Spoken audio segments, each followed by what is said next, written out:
नमस्कार दोस्तों, मैं रोहित कुंवर सफल क्लासेस में आपका स्वागत करता हूँ। आज का जो अपना टॉपिक है 11th क्लास का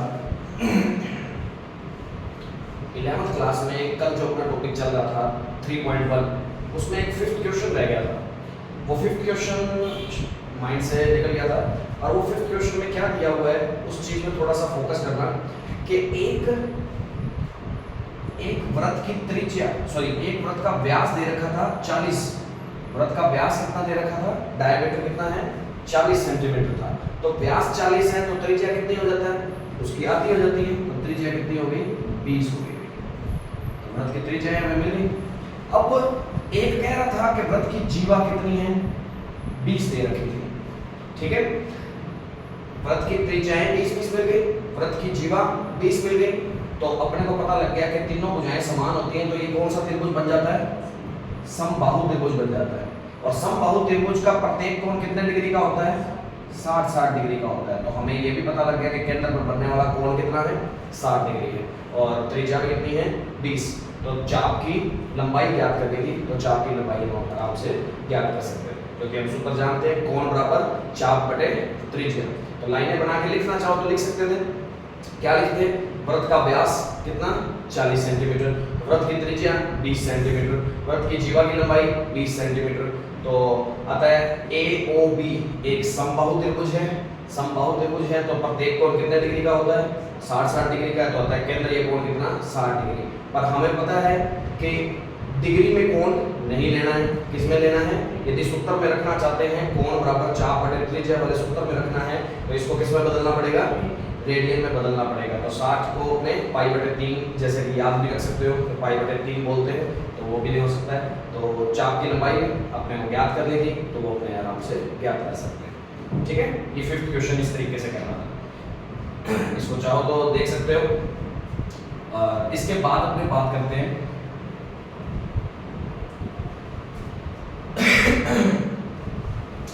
3.2। आज का जो टॉपिक है अपना वो है 3.2 से रिलेटेड। अब बात करते हैं 3.2 में। उससे पहले मैं आपको थोड़ी सी सिंपल बातें बता देता हूँ जो कि तुमने 10th क्लास में ट्रिग्नोमेट्री से रिलेटेड पढ़ी है। ट्रिग्नोमेट्री से रिलेटेड जो भी पढ़ा है अपने ने उसके बारे में छोटी छोटी बेसिक बातें बता देता हूँ, फिर उसी को बेस बनाते हुए अपने आगे 11th क्लास का भी सीखेंगे, ठीक है। तो हम अब त्रिकोणमितीय फलनों के बारे में पढ़ना स्टार्ट कर रहे हैं। त्रिकोणमितीय फलन। तो त्रिकोणमितीय फलन से पहले हमें यह पता होना चाहिए कि त्रिकोणमितीय अनुपात कौन कौन से होते हैं। त्रिकोणमितीय अनुपात कौन कौन से होते हैं, ट्रिग्नोमेट्रिक रेशो बोलते हैं इसको। तो कितने होते हैं हम जानते हैं, साइन, कोस, टेन, कोट, सेक, कोसेक, ठीक है जी। ये तो हुए इनके शॉर्ट नेम। अपने इनके फुल नेम के बारे में बात भी कर लेते हैं थोड़ी सी। इनका पूरा नाम क्या है, फुल नेम। साइन को SINE बोला जाता है। और यदि हिंदी में इसका नाम के बारे में बात करें, हिंदी नाम, हिंदी में इसको बोलते हैं जया। क्या बोला जाता है, जया। कोस, कोस का पूरा नाम होता है कोसाइन, इसको बोलते हैं कोज्या।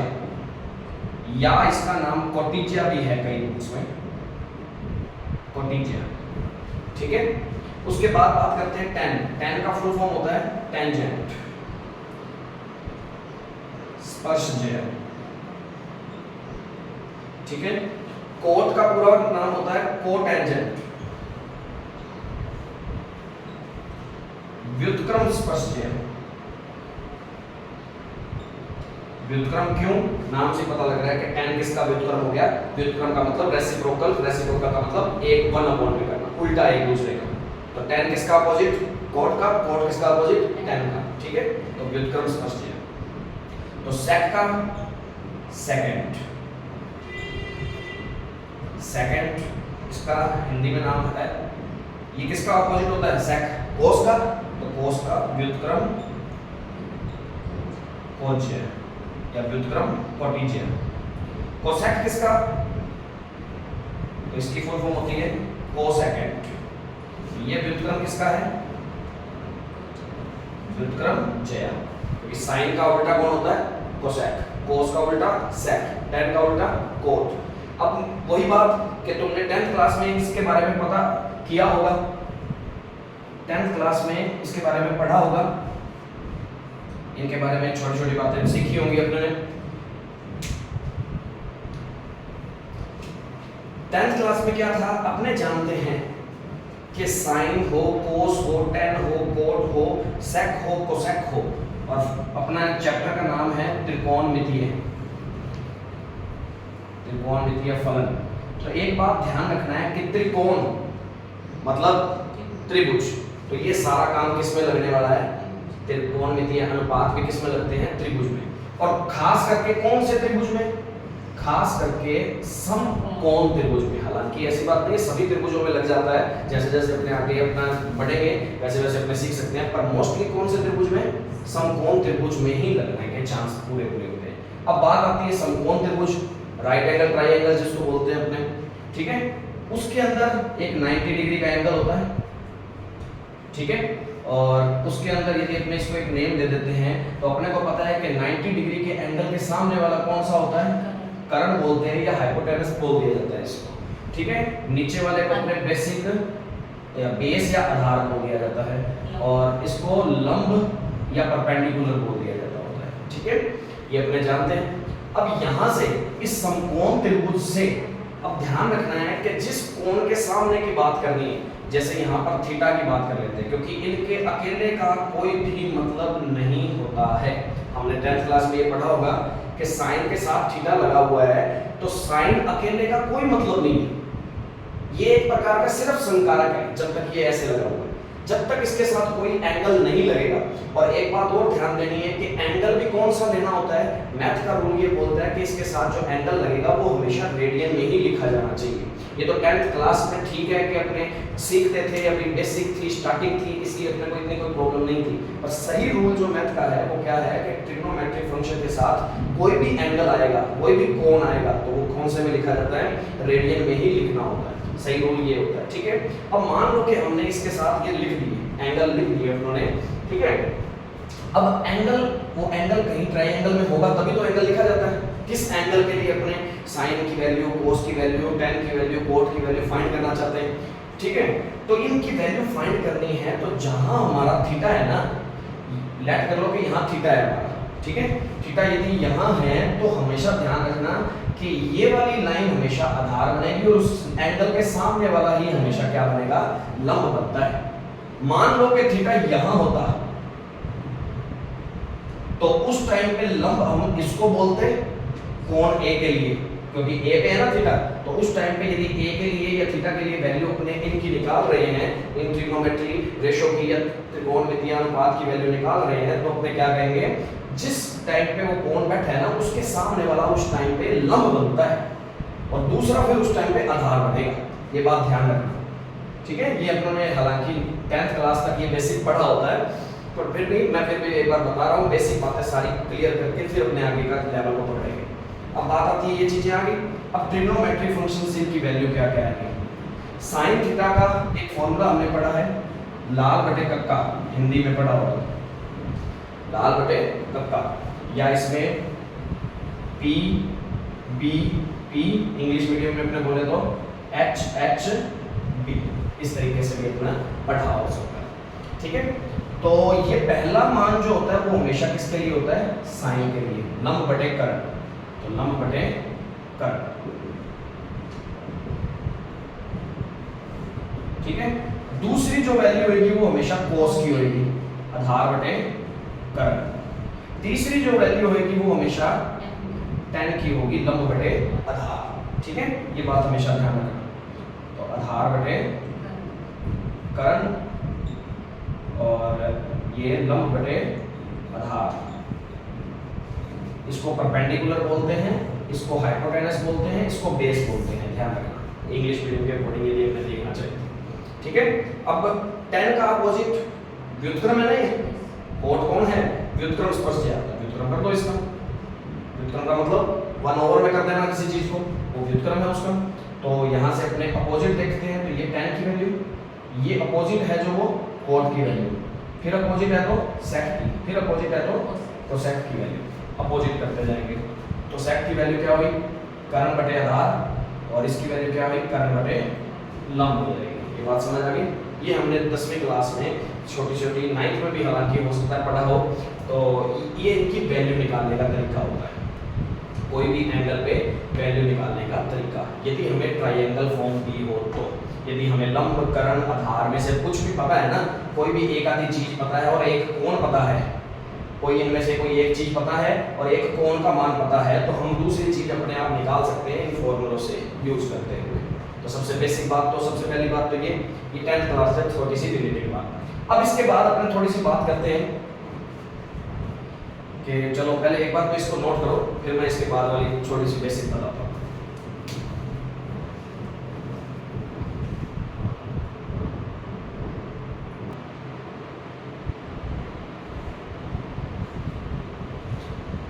अब इसके बाद का थोड़ा सा tan से ही रिलेटेड अभी मैं बेटर और बताता हूँ। tan से रिलेटेड अपने और क्या क्या पढ़ा हुआ पहले। तो अपनों ने पढ़ा है भाई कि अपनों ने भी नाम से इसी से फॉर्मूले में कुछ बना के दिखा देता हूँ पहले तो, कि साइन थीटा 1 ओवर किसके इक्वल होता है, कोसेक थीटा के इक्वल होता है। ठीक है, फिर इसी से अपने फॉर्मूला बनाना चाहिए तो कोसेक थीटा किसके इक्वल होता है, 1 ओवर में साइन थीटा के इक्वल होता है। तो ये व्युत्क्रम हो गया, एक दूसरे का मैंने बताया था, तो ये व्युत्क्रम ज्या का होता है। cos theta is equal to 1 over sec theta, ये भी हम जानते हैं, 10th क्लास में हम पढ़ के आए हैं ये बातें। और फिर उसके बाद tan थीटा 1 ओवर में cot theta, cot theta is equal to 1 over में tan थीटा, लिखा जा सकता है इनको, हमने ये बातें पढ़ी हैं। और फॉर्मूलों में हमने पढ़ा है tan theta is equal to sin theta over में cos थीटा, और इसी से cot theta is equal to cos theta sin theta, देख सकते हैं ये बात ध्यान रखना, ये भी पढ़ा है हमने। अब इसके बाद और भी फॉर्मूले पढ़े, sin square theta plus cos square theta is equal to 1 पढ़ा है हमने। और इसको इधर उधर ले जाके हम कोई भी फॉर्मूला बना सकते हैं, जैसे sin स्क्वायर की वैल्यू निकालनी है तो 1 minus cos square, cos square की वैल्यू निकालनी है तो 1 माइनस sin स्क्वायर, इस तरीके से निकाल सकते हैं। 1 plus tan square theta is equal to sec square theta, और इसके बाद 1 plus cot square theta is equal to cosec square theta, ये चीजें भी उन्होंने पढ़ी। ठीक है, ये तो 10th लेवल से रिलेटेड बातें उन्होंने पढ़ी। अब पढ़ा उन्होंने और भी है, sine 90 minus theta cos theta होता है, cos 90 minus theta sin theta होता है, tan 90 minus theta cot theta होता है, cot 90 minus theta tan theta होता है, और sec 90 minus theta cosec theta होता है, और cosec 90 minus theta sec theta होता है। ये बातें अभी अपने इससे रिलेटेड आगे वाला पार्ट में पढ़ेंगे अभी, और ये अपनों ने 10th तक तो जरूर सीख लिया था। अब ये कैसे बनते हैं, कैसे किस तरीके से यहाँ फॉर्मूले बने हैं, ये तो अपनों ने पढ़ने ही पढ़े हुए हैं। इनके आगे भी कुछ पार्ट हो रहा है, वो भी मैं बताऊंगा, और एक बार के लिए ये भी दिमाग में रखें, ये 10th से रिलेटेड जो मैं बातें बता रहा हूँ ये चीजें अपनों ने पढ़ी थी। ठीक है, अब इसके बाद अपनों ने एक चीज और पढ़ी है, क्या पढ़ी है, सारणी पढ़ी है, हमने पढ़ी है सारणी। अब सारणी से रिलेटेड यदि मैं बात करूं, चलो पहले एक बार के लिए इसको नोट करते हैं, इसको नोट करो, फिर उसके बाद सारणी का भी बताता हूं।